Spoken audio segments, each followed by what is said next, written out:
வான்மழை பொறுத்துக் கொண்டிருக்கிறது. பாரதிய ஜனதா அரசினுடைய முன்னணி பொறுப்பாளர்களுக்கு வயிறு கலங்கிக் கொண்டிருக்கிறது.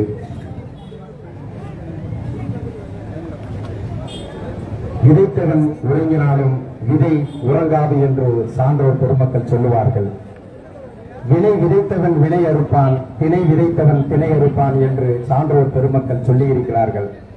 அருமையா மோடி அவர்களுடைய கேஸ் விலை உயர்வு என்ற வினையை இன்று இடதுசாரி கட்சிகளும் விடுதலை சிறுத்தைகளும் இணைந்து அவர்கள் வினையை அறுப்பார்கள், அறுக்க வைப்பதற்காக கண்டிக்கின்ற விதமாக நடத்துகின்ற இந்த கண்டன ஆர்ப்பாட்டத்தினுடைய தலைவர் அருமை சகோதரர் சிபிஐனுடைய மாவட்ட செயலாளர் அன்பு சகோதரர் ஏபி மணிகண்டன் அவர்களே, இந்நிகழ்வுக்கு முன்னின்று நடத்தி அமர்ந்திருக்கின்ற முன்னணி பொறுப்பாளர்களே, எனக்கு முன்பாக கண்டன உரை நிகழ்த்தி மிக அருமையான முறையில் முழக்கத்தை வெளிக்காட்டியிருக்கின்ற அன்பு சகோதரர்கள் உள்ளிட்டு விடுதலை சிறுத்தைகள் கட்சியில் மாநகர் மாவட்ட செயலாளர் அருமை சகோதரர் மைதீன் பாபா உள்ளிட்டு இடதுசாரி கட்சிகளுடைய முன்னணி பொறுப்பாளர்கள் உள்ளிட்டு உங்கள் அனைவருக்கும் யாம் சார்ந்திருக்கின்ற விடுதலை சிறுத்தைகள் கட்சியின் சார்பாக மாலை நேர வணக்கத்தை சமர்ப்பிக்க கடமைப்பட்டிருக்கின்றேன்.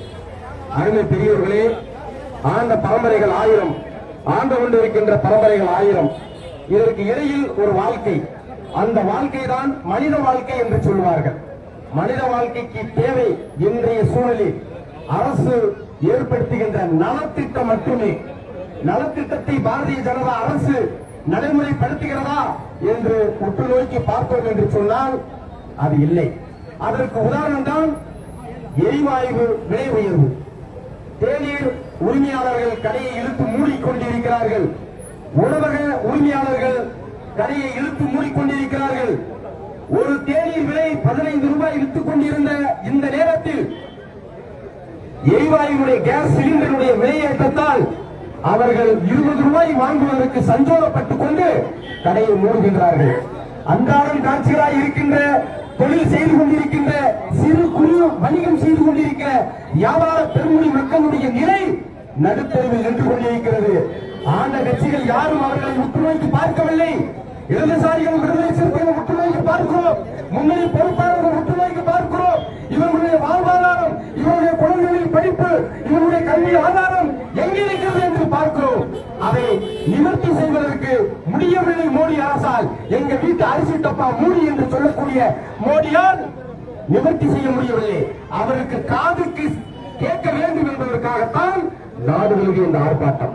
ரயில்வே துறையில் 39,000ற்கு மேற்கொண்ட தொழிலாளர்களை இடைநீக்கம் செய்கிறார்கள், பணி நீக்கம் செய்கிறார்கள். ஏன் எதற்கென்று கேட்பார் ஆள் இல்லை. அதிமுகவோ திமுகவோ இதர கட்சிகளோ கேட்க ஆள் இல்லை, கேட்க ஆள் இல்லை. ஆனால் இடதுசாரிகளும் விடுதலை சிறுத்தைகளும் தான் தமிழகம் முழுக்க ஒரு ஆர்ப்பாட்டத்தை நடத்தி கொண்டிருக்கிறோம். ஏன் என்றால் உணர்வும் உணர்ச்சியும் ஒருத்தருடைய சிந்தனையும் அறிந்தவர்கள் தெரிந்தவர்கள் என்பதால் செங்கொடிக்கு சொந்தக்காரர்களும் நீளம் சிறப்பு நடுவில் நட்சத்திரத்திற்கு சொந்தக்காரர்களும் நடுவீதியில் என்று போராடி கொண்டிருக்கிறோம். 39,000 பேரை இடைநீக்கம் பணி நீக்கம் செய்துவிட்டால் அவர்களுக்கு பதிலாக அதை தனியார் துறையிடம் ஒப்படைத்தே ஆக வேண்டும்.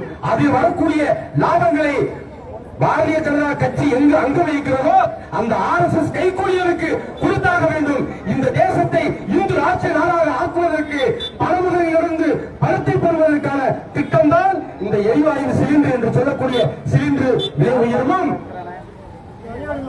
ரயில்வே துறையில் இருக்கக்கூடிய பணியாளர்களை பணி நீக்கம் செய்வதற்கான காரணமும். தனியார் துறையில் அதானி அம்பானியிடம் ஒப்படைத்து விட்டோம் என்று சொன்னால் அவர் ராமர் கோயில் கட்டுவதற்கு பணம் இன்னும் பற்றாக்குறையாக இருக்கிறது.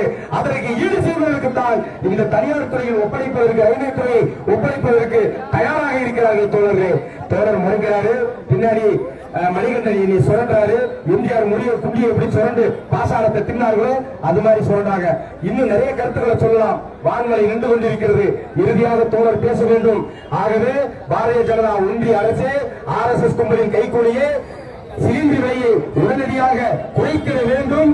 அந்த ரயில்வே பணியாளர்கள் 39,000த்திற்கு மேற்பட்டோரை பணி நீக்கம் செய்யக்கூடாது என்று இந்த ஆர்ப்பாட்டத்தின் வாயிலாக தலைவர் திருமாவளவனின் சார்பாக மன்னிக்கவும் 29,000 பேரை நீக்கக்கூடாது தலைவர் திருமாவளவனின் சார்பாக இந்த ஆர்ப்பாட்டத்தின் சார்பாக வணிக பெருங்குடி மக்களின் சார்பாக கேட்டுக்கொண்டு இருட்டும் திருட்டும் ஒரு முடிவுக்கு வரும். எதிர்காலமும் அதிகாரமும் இடதுசாரிகளும் விடுதலை சிறுத்தைகளுக்கு கைகளுக்கு வரும். அன்று ஒரு நாள் பாரதிய ஜனதா கட்சியை விரட்டி அடிப்போம் என்று சொல்லி அறிவுறு வாய்ப்புகள் நன்றி விடுதலை. நன்றி, வணக்கம்.